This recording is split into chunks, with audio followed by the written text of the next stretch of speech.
My husband was furious that I pushed out a dark-skinned baby and called our daughter a welfare princess. Now he's apologizing nonstop, but I don't think I can ever forgive him. I gave birth to my daughter 6 months ago, and it should have been the happiest moment in my life. When my daughter was born, her skin was very dark and looked like she could have two biological parents who were of African descent. My husband Jim was furious and accused me of cheating and left right then and there. He told everyone on both sides of the family what happened. Online, he announced that I pushed out a dark-skinned baby and was going to, he was divorce me. While he didn't say any of the racist words, he did make comments about our daughter being a welfare princess and how I was going to be just another baby mama. His family and a lot of our friends all called to say how upset they were at me and called me really nasty names. My mother was by my side the entire time, and I kept professing my innocence. Jim refused to pick me up from the hospital, threw my stuff out on the lawn, and changed the locks, so I had to stay with my parents. When my sister called to ask for the baby stuff, Jim texted me pictures of the bare nursery room and said he got rid of everything. He even destroyed my art studio. I like to paint, and the art I made, and told me my work would be too awful to sell. I was distraught and tried to focus on my baby. Weeks went by, and Jim refused to speak to me directly and has never once asked about our child. Eventually, he agreed to do a paternity, and he was 100% the father. No one could believe the results, and it was done again. Jim's the dad. Around that same time, one of Jim's cousins did the ancestry thing, and there was around 30% of African ancestry in the family. This combined with the test, Jim's paternal great-grandmother admitted to having an affair around the time Jim's grandfather was born and was, because he could pass, she just assumed her husband was the father. Since then, Jim has been reaching out and everyone has come to apologize,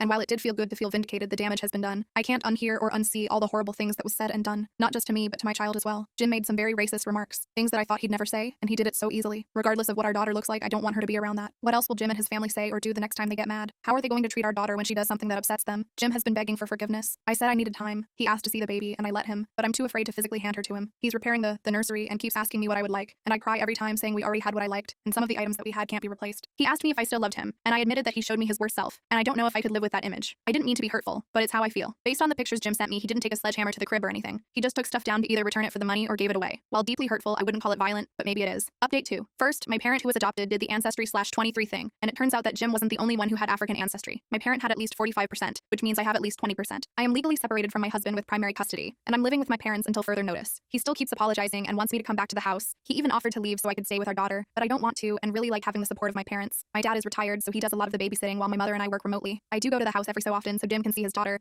and for couples counseling via telecom. In one of the sessions, Jim confessed something really hurtful, and some of you guessed right, he cheated. It was while we were dating before he proposed, and his treatment towards me was a projection. It was with an ex-girlfriend who had cheated on him, and he hooked up with her as an ego boost. He started to feel guilty but was too scared that I would walk away to ever confess. Jim also admitted that he was scared when I got pregnant. Our baby wasn't planned. Was very anxious about being a father, but just pretended to be excited because he didn't want to look like an A. My husband was so willing to believe that our daughter wasn't his because he thought he had an out. Now that he knows that our child is his and has spent time with her, Jim regrets everything and just wants his family back and is willing to spend the rest of his life making it up to us. This was all deeply hurtful, and I've cried about it more than once. Jim has been lying to me, and my ability to trust him hasn't improved at all. When the holidays came around, Jim's parents asked about seeing their grandchild, and I didn't want to. They told me that it was selfish of me to keep her away, and I reminded them of their past. They said that they've already apologized and tried to minimize the situation. They said that I can't be angry forever, and that I need to learn to forgive them. I'm so ashamed of ever loving and marrying into this family, and wonder why I didn't see this before. I've decided to contact a lawyer and will be filing for divorce after my daughter's first birthday.